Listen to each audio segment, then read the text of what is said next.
somewhere. There we go. All right. Why have I quit my job? Why have I, bought a van? And why am I going to drive around the country? Well, I'm passionate about the idea that you need to be heard. And I want to stitch these stories together across the states. We're going to find the commonalities. And it's going to be really an amazing experience. And I look forward to you joining me on the jar.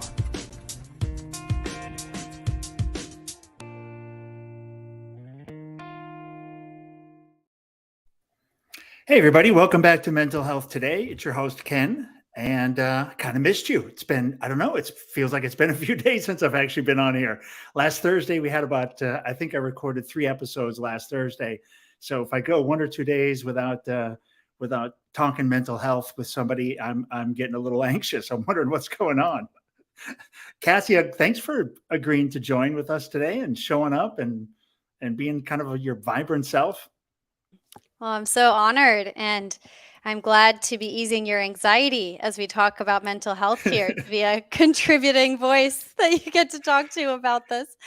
Yeah, you get to be one of the little beehive, spots in the hive, this kind of mental health hive that we're creating of just different people, different experiences that are in the space trying to make some impact. And as you saw, that video was done, the voiceover on that was probably about almost 20 months ago. And I really had no idea what I was going to find. And like I said in there, I was trying to find what's the common thread among, 260 people, and it's mental health, emotional well-being, the things people had overcome. And again, that's why I started the foundation and ultimately started the podcast. Good chance to meet people in the space doing something. And I think a lot of people like myself, not journeymen, air quotes in there, not journeymen in the space, but really people getting into it and brought in either by their own personal experience or by others' experience and trying to do something to make a difference. Kasia, I think you're no different. I love our little pre-chat just at the very end too, especially, which is, I'd like to talk about my own burnout. I raise my hand kind of sheepishly and go, I'd like to share my story. You're from, the Silicon Valley. I look at your stuff, the schools you've been to and everything else. You've been on a high pressure career. You're pretty young, but you've been on, in quite the high pressure environment, I imagine, over the last several years. You got a cool podcast going. You got some other stuff. Tell us what's going on. How did you end up? Tell us about Kasia. Yeah, well, it's so funny because as I hear you talk, I am a podcaster, and immediately I have so many questions for you too. So I have to reel it back. But yeah, No, that's right. Yeah. gotta Don't hold forget it who's on the show. in. I know. I might have to throw some in there, but yeah, Ken, I'm so honored to be here, and I absolutely love what you have going on in the mission, and just I think the real humanity is the word that I would use that you're bringing to what you're doing. There's just something so beautiful about traveling across the US to meet people and have real conversations about, I think, some of the more vulnerable experiences that people are having. And I frankly feel like that is something that we are missing as a society. And when we talk about some of the contributing factors of all sorts of mental health conditions, anxiety and depression probably being the most common ones, both of which I have acutely experienced in my life. Yeah. I feel like connection is such a contributing factor. So yeah, I love what you're doing. Yeah. To share Thank a you. little, thank you. To share a bit of background, I guess, to answer your question, just so folks know who I am. As I mentioned, I'm Kasia, but although I am podcasting now and working on tools to help bring mindfulness into day-to-day life for all sorts of humans, everything from the content on Nourish through to a planner that I'm designing right now and programming. I did work, as you mentioned, in Silicon Valley for 11 years. And I would largely say that experience didn't just form a lot of incredible, help me acquire a lot of skills and a lot of abilities. It shaped, I think, a lot of my identity, and also helped me experience firsthand horrible anxiety, burnout, and depression at all different times. So thank you for that. But a very Yeah. human experience that I think a lot of, folks that you get to speak to relate to, and you yourself, right? Yeah. Yeah, absolutely, especially the burn and somewhere in there, the joy, right? Also the Mm. joy, the moments of achievement, and then somewhere in there is the burnout, right? Oh, yeah. This core, I mean, the corporate, for sure, the last right before COVID, there was nothing but up.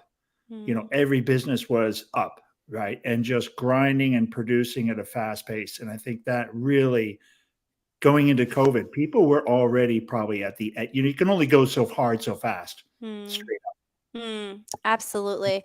Although I will say that, at least in my experience, so I was working at Microsoft at the time, and a company that I actually think is fairly informed and conscious and attempts Mm. to provide a lot of resources for mental health. But the department that I was in at the time was related to video live streaming. So tools like these, but for corporations, Ooh, right? So that was actually a very, very busy time for yeah.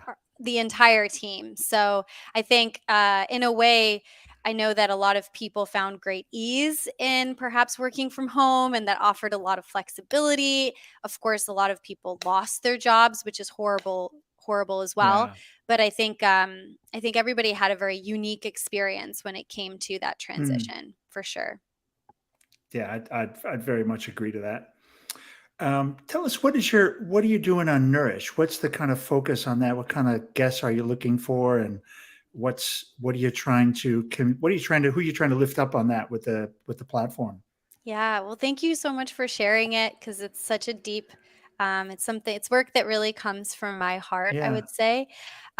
So the vision behind Nourish is to help people integrate their whole selves into every aspect of their world. And by that, I mean everything from your kind of ambitious hustle side that our culture really celebrates, through to Yeah. something that might be a bit more spiritual. And I think that Mm. aspect of integration is very important for a state of wholeness in our world. And I think a lot of us, may we be kind of seeking the next milestone to achieve and burning out along the way, or feeling that sense of perhaps apathy and emptiness that might come from experiences that kind of go in the opposite direction, that might feel very low.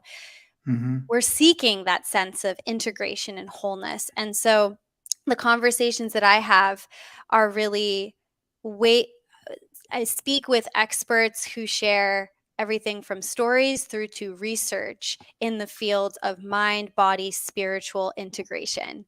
And it's Oh, something that is so beautiful. near and dear to my heart. Thank you. Mind, body, and spirit. Yeah. That Mm-hmm. is kind of covers it, right? I mean, I mean, if you got the only thing left there, the only thing left is kind of nutrition.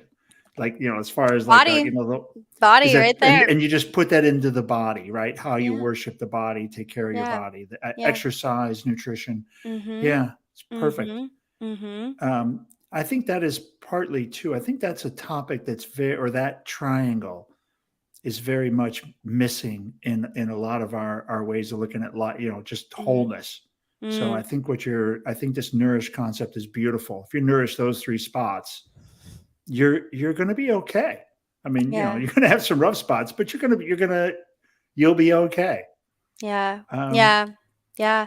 Absolutely. I will say, though, that I think that there's a misconception around what nourishment really looks like, hmm, where there's been this kind of uprising in a lot of self-care practices. And sometimes the okay. nourishment has to go beyond, let's say, although baths are amazing, I have nothing against baths, but like 7 baths a week might be what you need. But in some cases, having some of those kind of deeper explorations, may it be with like your spiritual side or who you are as a Mm. human being beyond what you do, or what is the root behind some of the anxiety that you're experiencing, that is also what I would consider nourishment. So kind of accepting what is coming up for you in your life and embracing that and taking care of that is really what that kind of trifecta looks like for me.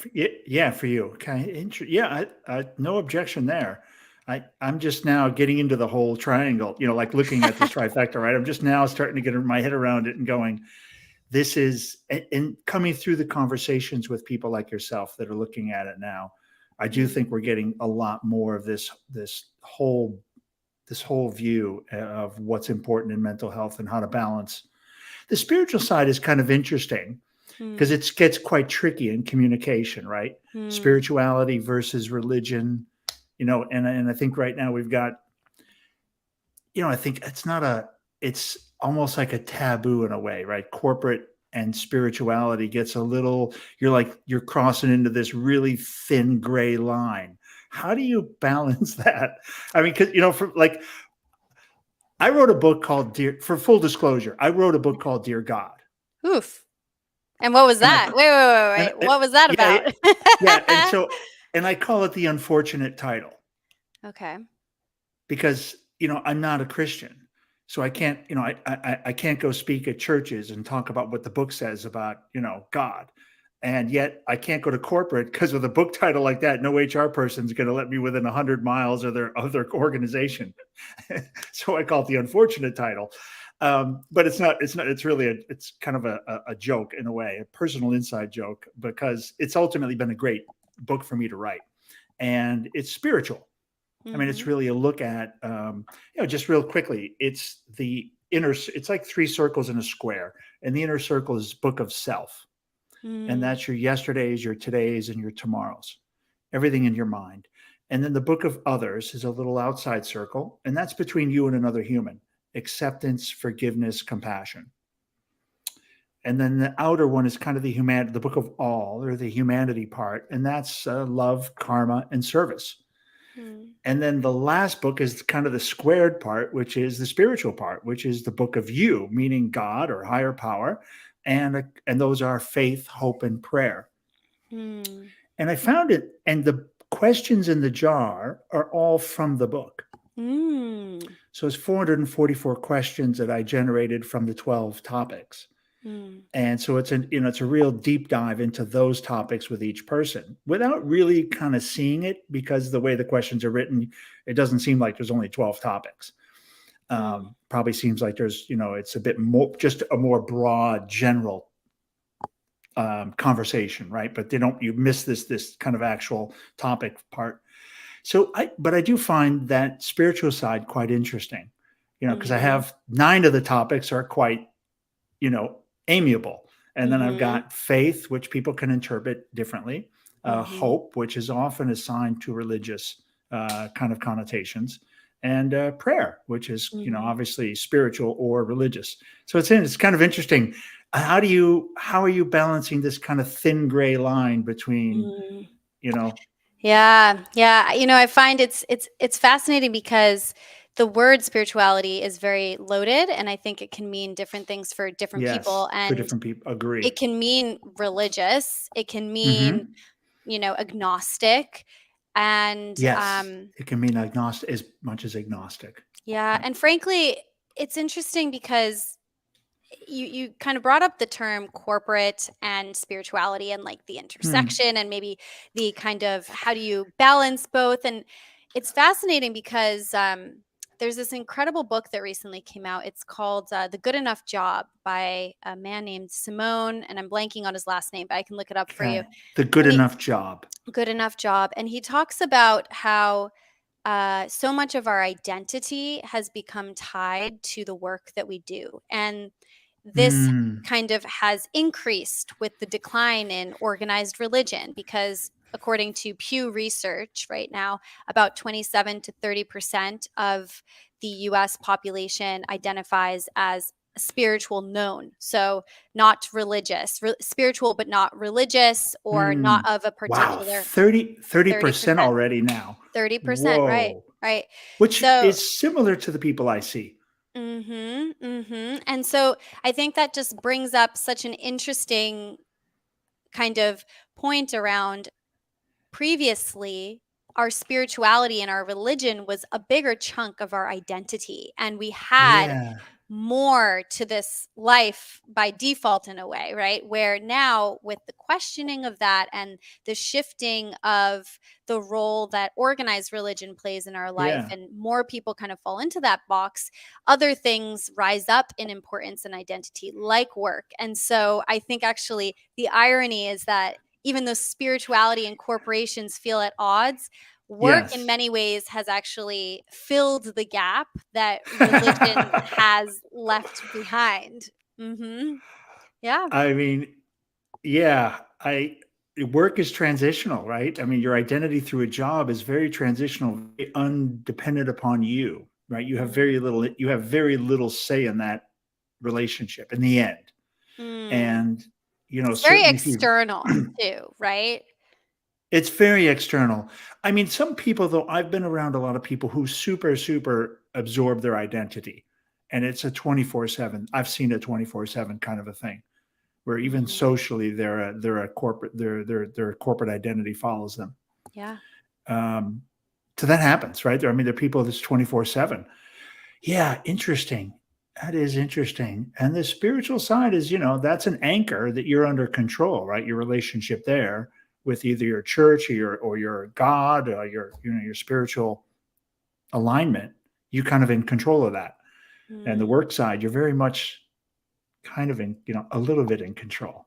Feels. And also, I mean, I think control, in addition to control, I think another factor to look at is your work is what you produce, right? And in a Hmm. culture that is optimizing for that and already kind of provides a lot of celebration around what you Oh, around what produce you is your produce. value, right?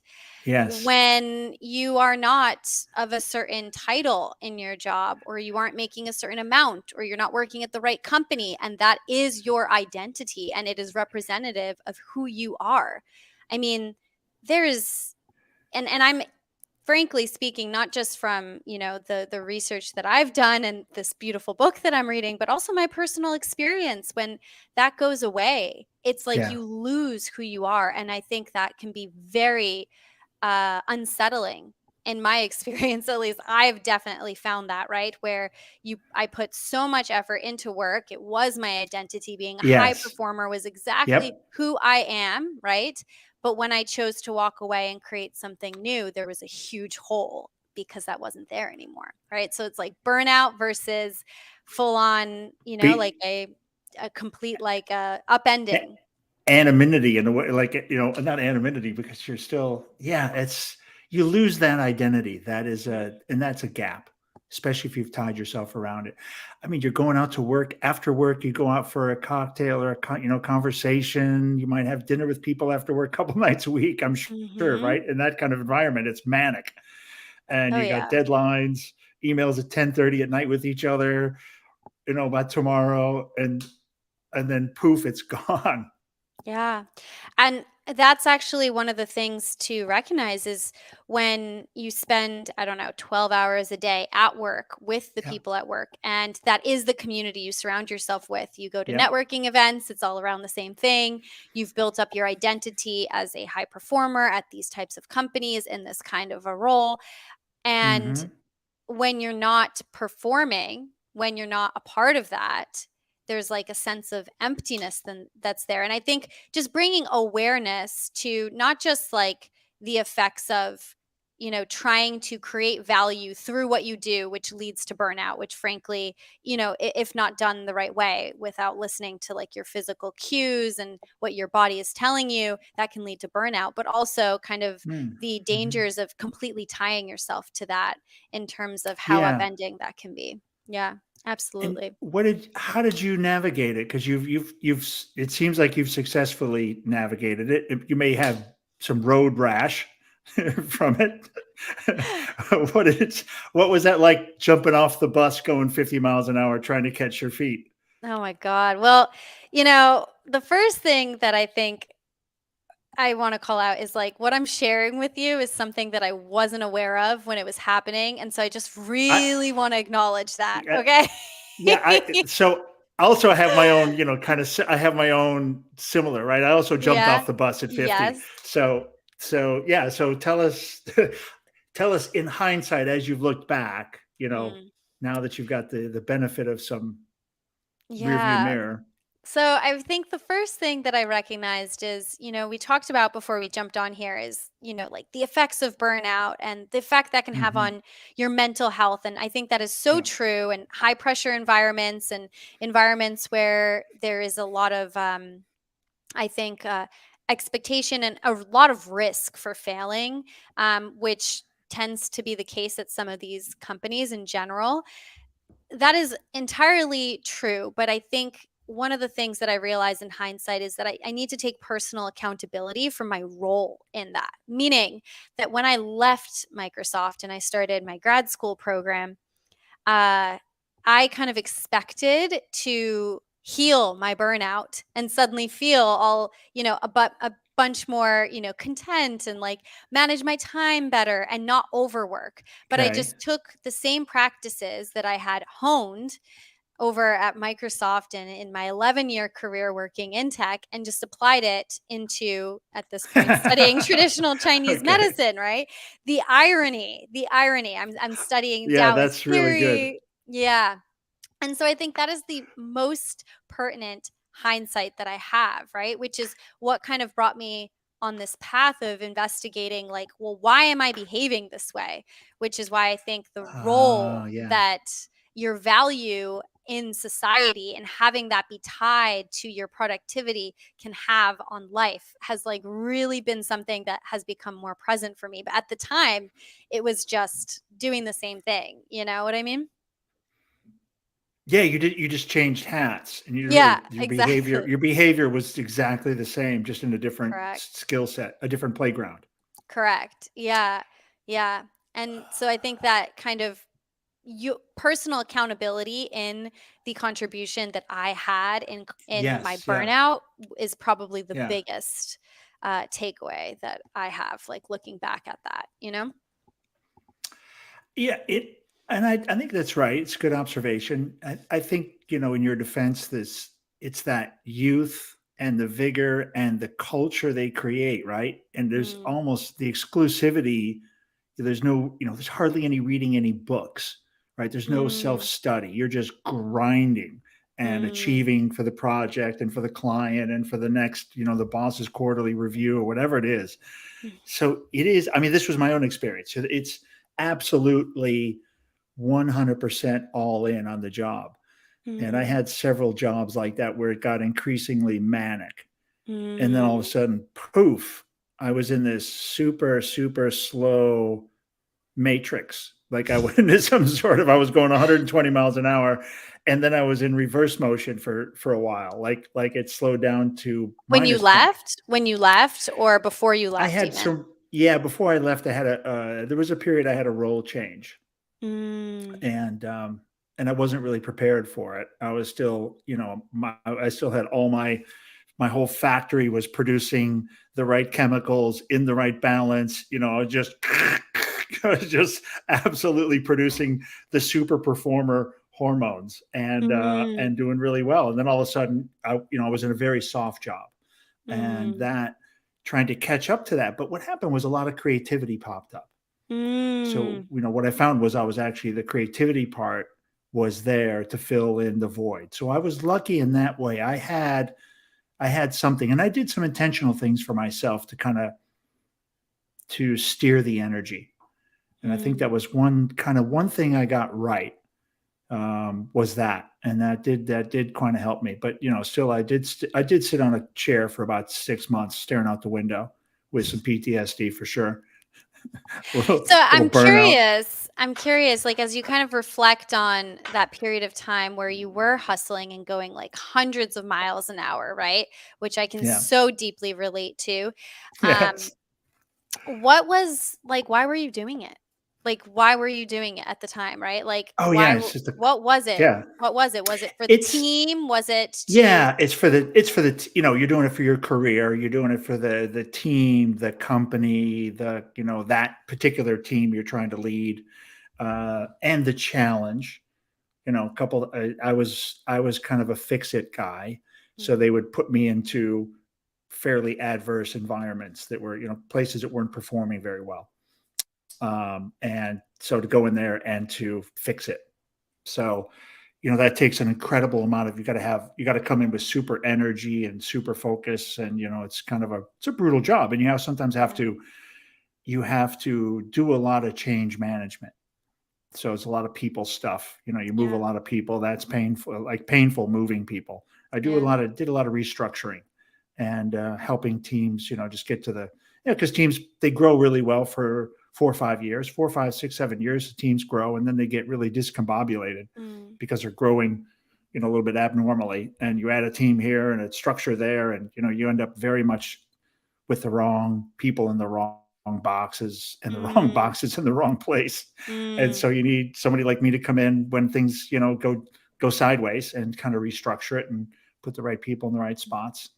So Mm. that's heavy work to Yeah. do, And it and sounds like you were do it very good at it from what you're describing. It's pretty like, good at it. yeah. It's pretty brutal at it. I have some good, well, I had good experience. I think it is too. I got as good at it because I did it a lot.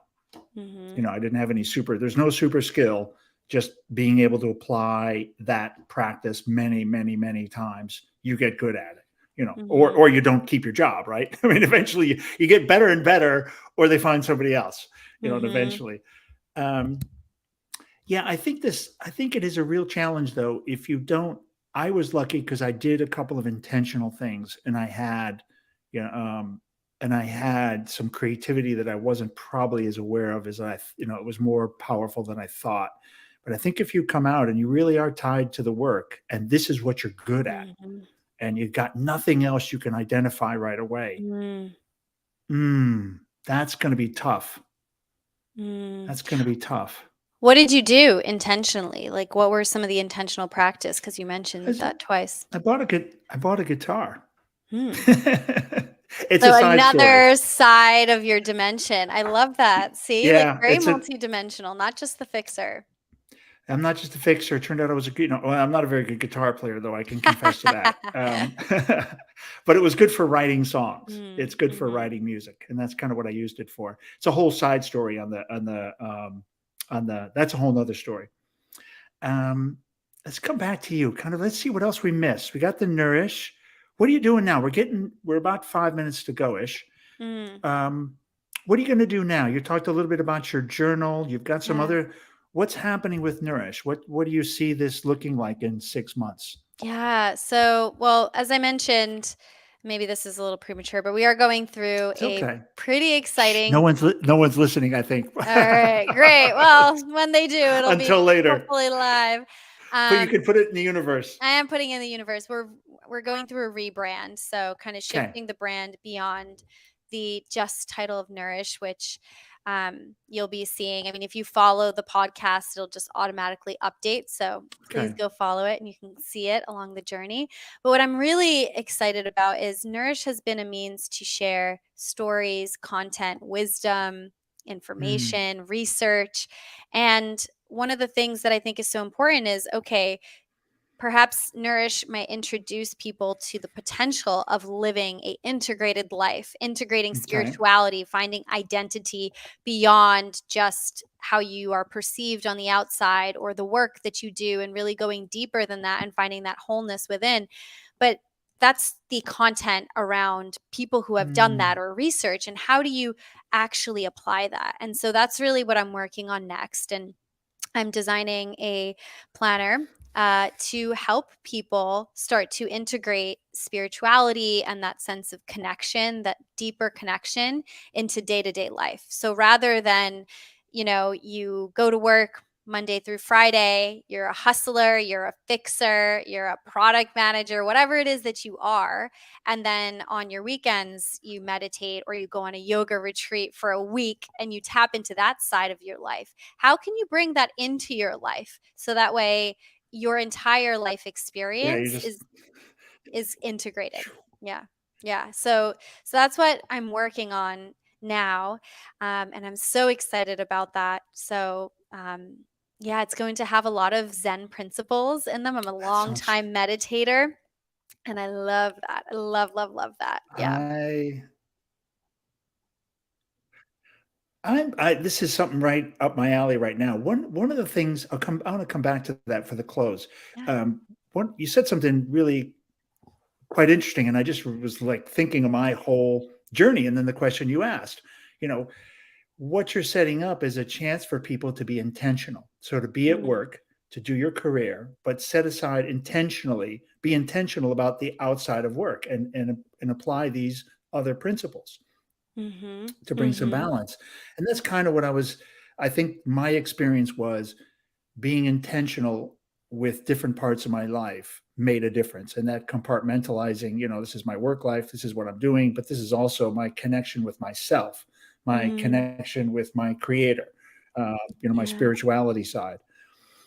And I have just started, it's kind of funny. I just started going back to some really OG motivational, I'm not say motivational speakers, but writers around the space of mental health and Yeah. spirituality. Um, and these guys, Dale Carnegie, you Yes. come back Mm-hmm. to, it's just, I was just listening to Earl Nightingale, and Mm-hmm. he's got this. It's not the strangest secret because that's the book. It's the strangest secret. Maybe he's got like before the secret. He's got another secret, uh, but it is a lot of this is around waking up and before you go to bed and before you wake up, you have a similar ritual. You look at your goals, you look at why that's important to you, you do some meditation or prayer. So whether you're praying, whether you're internalizing some harmony and peace, or whether you're externalizing having a conversation, you sit there and you do some box breathing, and so you get this. So when you sit up in the bed, you've already had a 15, Mm, 20-minute moment where you're kind of just present and you're not you haven't picked up the phone, you're not death scrolling in the bed. You've actually mm-hmm. got some great breath. You've just kind of are re-articulated to yourself and the universe what's important to you and what you're going to accomplish. And then you're kind of like a zombie. Your subconscious just takes you through the day Mm, because it's already mm, you went to bed and programmed it, because you laid down and said, this is what I got to do. These 3 things tomorrow. These are the 3 things I'm going to accomplish tomorrow. And okay, I got meetings or whatever else, but these are 3 things that are important. And I want to become a top 10 podcaster.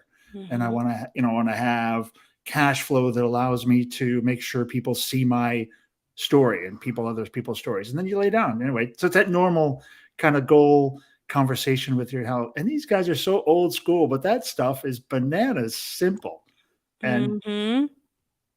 And it funny. works. It definitely works. And it works. It It absolutely just does. It absolutely it does. works. I will layer one other thing on top of that, and that is in addition to being intentional and being a goal setter, I've been setting goals since I was 15. I read Brian Tracy. I don't know if you've read his book Goals. That's like another OG of goal setting. He's pretty OG. He's pretty OG. Yeah, he's like the original. But I think when I talk about kind of like integrating also aspects of mindfulness and principles from Mhm. Zen into this, I think it's Yeah. important to not just like have the goals and the intentions in mind, but also come back to the present moment and Mm, recognizing that, the present moment is really all that we have. And how can I be content and okay mm, with what is? Because our lives as we work towards those goals, there are a series of experiences. Sometimes we'll be mm, sick, we're going to have physical pain, we're going to go through divorces, through mm, people passing in our lives. And I think it's amazing to program in and choose to feed the kind of nourishing thoughts as opposed to the negative inner dialogue, and like kind of apply some principles from cognitive behavioral therapy in there. But I also think it's really important to have at least some outlet in your day where you, just as you are, okay, with morning breath and all, are okay, right? And that's something that I'm trying to bring in as like a type A perfectionist. I was never enough. I was always striving for the next thing. That's really what pushed me to burnout. I think you can relate. You got to be the best fixer. You're known for this stuff. Oh, it's And too so funny. how can you kind of integrate a little bit of peace and compassion and real self-love for yourself as you are? And this is something that I try to do, and it's a practice. It's not like a constant state. And I want to offer not just the goal setting and hitting those goals in the planner, but also something that is like internal inherent worthiness and cultivating that every day too. I love that. String together these moments in the day. I'm a Yeah. fan of that. Just, little, and probably my funnest thing now. And it's really wasn't me before, but it was, and it wasn't. But just stringing those personal moments, the person, this intentional part, I'm very, or the mind, the present, being present in the moment. And I'm very much a fan of this, especially with people interactions. And trying to take those really, like when I check in at the hotel, I'm very intentional. I treat the person like a real human, and ask questions and try to, make sure I leave them better than I found them. I think you just feel warm when you walk away and you've made a personal, like a human contact. Absolutely. It leaves something with your your energy, right? It's something there, and you actually create, their energy kind of like pops up as well. It's not like they give you something and you take something. You're creating this energy for both of you, and it's a moment for both of you in the day. Yeah, absolutely. And, since this show is about mental health, there's a lot of very recent research out there that the NIH has published about the connection between Yes. loneliness and depression Yes. and anxiety. And it's tough because it's a catch-22. If you're isolated, you don't want to see people and you're more isolated. But that is so evolutionarily important for us. So I love that you're doing that. You're giving that to the person you're speaking to too. So Yeah. And I have a little card. I've shared this a couple of times. My business card has my business stuff on one side and a question from the show on the other. So I use that as kind of a gimmick. I'll call it a gimmick to say hi to people. So called question of the day. How about a question of the day? Everybody loves it. And the weirdest thing is everybody loves a question. It's the dumbest thing ever. And everybody's like, sure. Yeah. You're And definitely a podcast host. Yeah. And I just open up I give them a fan out, about 20 of them, and they pick one, and we have sometimes we talk about it, sometimes we don't. And it's just so it's fun. I think just touch people as you go through, and, there's so many opportunities to share and just be a good human. Kasia, this has been a lot of fun. Very interesting. Likewise. Thank you so much for having me on, truly. I want to have you on in like 6 months, because I think you're going to be in such a different place.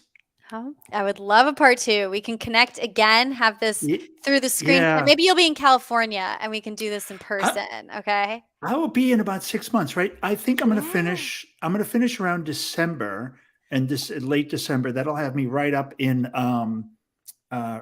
Portland. So it's middle. It's right around just before Christmas. I should be up in Northern Cal. Love that. Yeah. Okay, I'll see you there in real life. Let's stay. Yeah, and I'll get you on the jar. Yeah. Oh, that'll be fun. You can be. I've had a few of these shows have turned into jar hosts, jar guests. Love it. Yeah, I've got, and I have somebody in. I'm gonna forget her name. Amy. I just chatted with her a couple of days ago, and she's in Austin. Love it. She just saw the ad and sent me a note we did an ad for people to join. And so she just sent me the ad. She saw it. It's awesome. So I saw her like you, and now I'm going to sit down with her in the jar. Super cool. So cool. Super cool. thanks everybody for listening and supporting mental health today as we kind of, go through and meet people at Kasia and hear your story and just hear what you're doing. Love to follow along. Kind of excited to see what it looks like in 6 months, because you're putting these building blocks together. Now you've got your second version. You're honing in on it, bringing in the East West. I love it. It's right up my alley. Here we go. I'll see everybody on the other side. I'll see you on the other side. Stick around, Kasia. I will.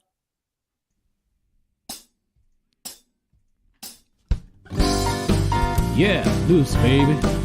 But we're about to go and make this vessel with these great professionals at Public Glass. We're not part of the community, but we're from the outer family of glass blowing. Yeah, we're gonna go make a magical giant jar with optic lenses so that if you turn it, it changes all the time. So if you change the way you look at things, the things you look at change.